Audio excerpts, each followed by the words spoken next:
Hello, my name is Picana. You might know me for creating some interesting City Skylines 2 builds over on my YouTube channel. Today, I'm collaborating with Paradox Interactive to help show you the new features of the City Skylines 2 expansion pack Bridges and Ports. This is the second of the 2 tutorial videos I've created for you for this expansion. In the first video, we looked at bridges as well as taking a closer look at the new zonable assets, piers, parks and signature buildings. This video today is going to show you how to make the most of the new transport option, the ferries, the two new industries, that's fishing and offshore oil, and of course, we'll be having a closer look at the port features as well. First up, let's take a look at ferries. The citizens of your city can use these ferries to beat the daily commute with a short trip over a bay or down a river, travel to remote communities to enjoy some downtime, or simply use them as a connection to other modes of transport like the port's modular passenger terminal. To get things moving, you need to create places where the vessels can pick up and drop off passengers. Ferry stops can be placed directly on quay walls, or if a quay wall doesn't exist, you can place them directly on dry land with the shoreline ferry stop. For a quick example of how to hook things up, let's create a short route. So here, I'm going to create a quay wall stop over on the other island. I'm going to make sure that that route can connect to our existing seaway. The ferry line tool is the tool that you're going to use to actually create the individual routes. So we just click on one stop, we'll shift this over, click on the next stop, go back over, click on the original one, look for complete route. And there we go. We have a fourth route in this city now. Much like using the buses in the game, nothing's going to work without a depot, and the ferries are no different. Without this building, there will be no ferries on your route.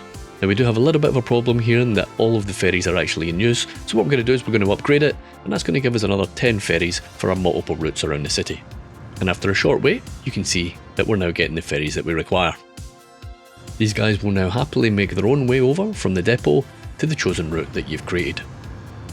If you want to see passenger numbers at any time, just jump in the transportation menu, and much like the other modes of transport, you'll see all the current numbers and usage here. If you plan on upgrading an existing route by adding additional stops, all you need to do is simply drag the existing route over to the stop. And now, perhaps, leaving the best till last, we have the ferry terminal.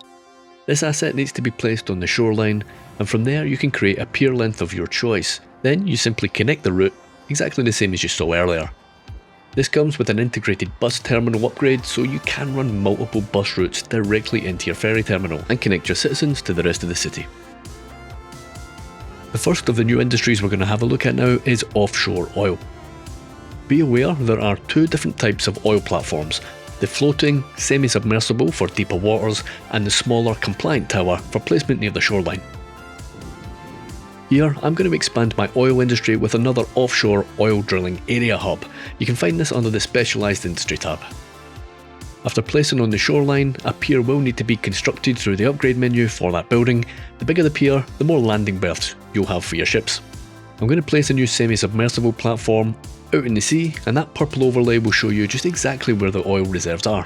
So while I ensure that there are seaways connecting the two assets, I'll go ahead and connect a short route from the hub to the platform. Oil tankers will automatically spawn once the route is live. These oil tankers are now ready to transfer oil from the platform to the hub. As I said earlier, the smaller compliant tower is for extracting oil reserves closer to the shore.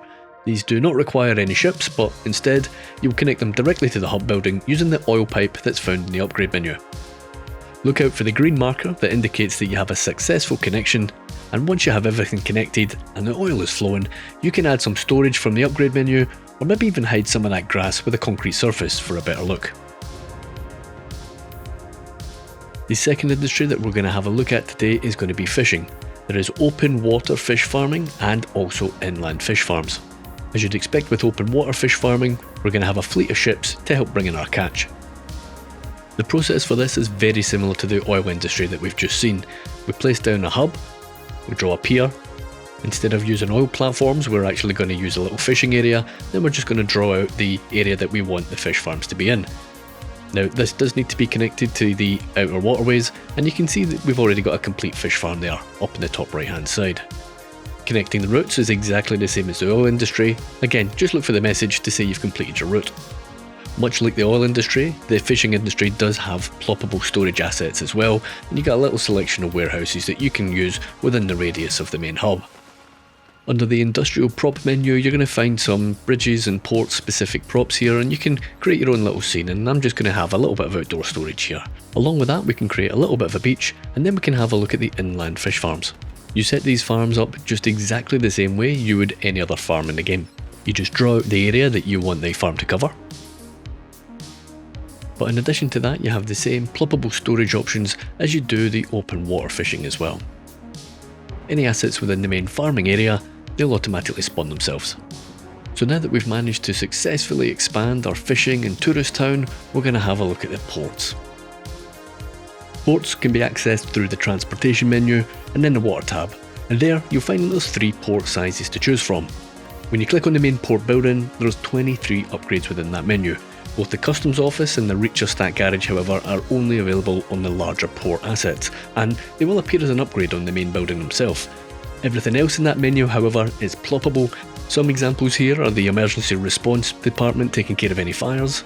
You've got the port security keeping an eye on crime, and even an employee canteen keeping the workers happy. The cranes for the containers need to be placed directly on quay walls, and the same goes for passenger terminals. Obviously, these assets are going to need access to the boats.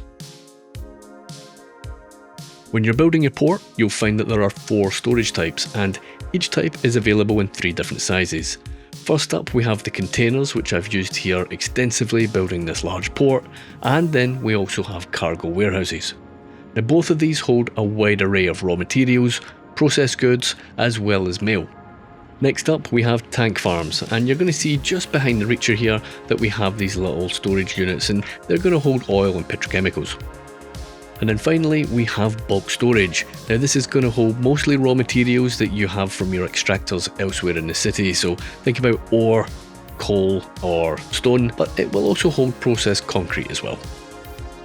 When designing your port, think about how the goods are going to be moving around. The cargo ships, of course, will be bringing goods in and out via the container cranes on the quays, and after that the reach stackers will be transporting cargo from the quayside to the storage units. Then, of course, there will be a lot of industrial traffic bringing stuff in and out of the port as well. You can bypass the need for some of that traffic to come into the port by utilising the intermodal train terminal. The reach stackers will in fact transfer cargo directly from the ships to the terminal. Within the port building menu, you're also going to find 7 road types in addition to the port quay road, so you should have the tools to build some basic road access or intricate one-way systems. It's really up to you. In my city, I decided to give direct highway access to each of my 3 main port buildings, and it seemed to work pretty well. If you want to play it a little different, look out for the auxiliary port gates, and they're going to allow you to relieve traffic congestion with additional entry and exit points. So we've covered a lot in this video, and in fact we've covered a lot in the 2 videos combined. Remember, this is the second of the 2 videos I produced for bridges and ports, so do go check out the first one if you want to get a rundown on the rest of the pack. And I really do hope that you found it useful. With a bit of luck, you've maybe saw a few things today that you want to try out for yourself. Don't forget to subscribe to the official City Skylines channel right here to keep up to date with further updates and more content from your favourite creators. But that's it from me. Take care of yourselves, and I'll see you in the next one.